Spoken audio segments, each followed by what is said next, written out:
In today's video, we're going to be taking a look here at the cone forecast for both Hurricane Lee and Hurricane Margot, taking a look at the overall tropics, and then taking a look there at the upcoming pattern. Before we get into things, be sure to check out Prestige Weather in the description and pinned comment down below, as always, where we do early access to our seasonal and monthly forecasts. That does include our winter forecast that we do. We're going to have one coming up very soon.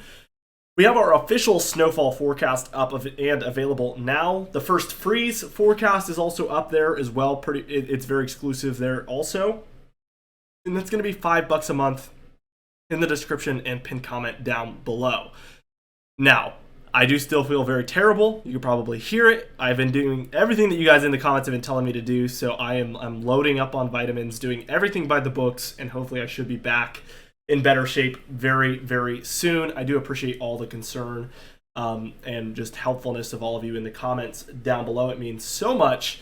As you can see, we expect this one to remain at hurricane status, heading almost directly northward here until about Saturday, where at some point it'll weaken down to a post-tropical storm there over Canada or Maine. It's kind of up in the air right now, but we do expect major impacts there to the state of Maine that we will be going over in just a little bit. Very thankful that this one is going to weaken somewhat before hitting, because if this one was still a major hurricane, that would be truly historic, of course. We do see Hurricane Margot here that is at around Category 2 status. This one is expected to remain a hurricane, drop down to kind of tropical storm status, maybe go back up to hurricane status, and then turn around back down to tropical storm status, and then heading northward by the time we're reaching Sunday, Monday timeframe.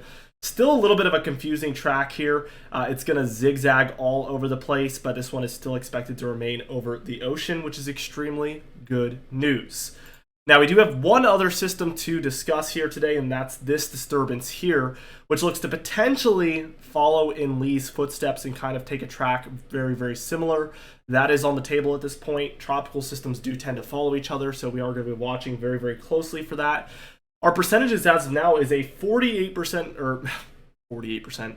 Over the next 48 hours, a 70% chance of development, and then over the next 7 days, a 90% chance of development, which is obviously extremely high. So we do expect development from this one. Likely going to be heading towards tropical storm and eventually hurricane status, landing somewhere between Category 2 and 3 status. So this may be our next major hurricane. It's still very much so up in the air, so we're going to be tracking this one very closely, of course, especially as it continues to head westward towards kind of that Caribbean United States area. There is some concern there, of course, as always. Now, as we move through with the upcoming pattern, I just want to take us to today, where some storminess for the eastern and Gulf seaboards is going to be around. Also for the Rockies here, we can see quite a bit, so there is a whole lot going on, as well as Lee that is now approaching. So Wednesday looks to be a very, very busy day today.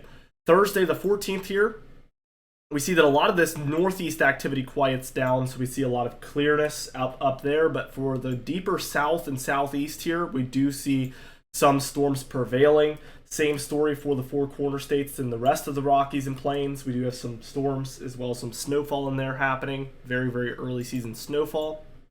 For Friday, September 15th here, we can see for a lot of the plains and deeper south, we still have some storminess, as well as areas, again, in the Four Corner States, the plains, and all the way up through the upper Midwest there.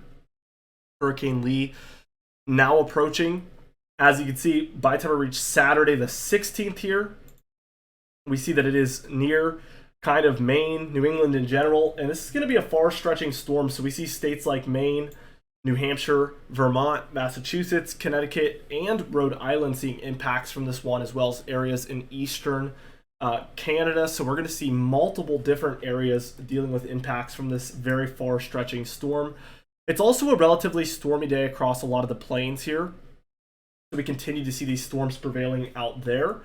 And then we see that by the time we're reaching about Sunday afternoon here, September 17th, we have storms really rolling through a lot of the east, the Ohio Valley, the Great Lakes here. This storm is now dramatically weakening, that is Lee, over eastern Canada. We do have some storms nearby the Gulf of Mexico taking place, so those are still impacting these areas. By the time we reach Monday, September 18th, we see that there is some storms over the Northeast, Ohio Valley, and Great Lakes. So that is definitely a factor as well. But overall, looking a lot quieter. Pardon me. By Tuesday, we still see a lot of this quietness prevailing still. This was the same story yesterday when we were taking a look at things. A lot quieter, a lot less busy by the time we're reaching midpoint of next week.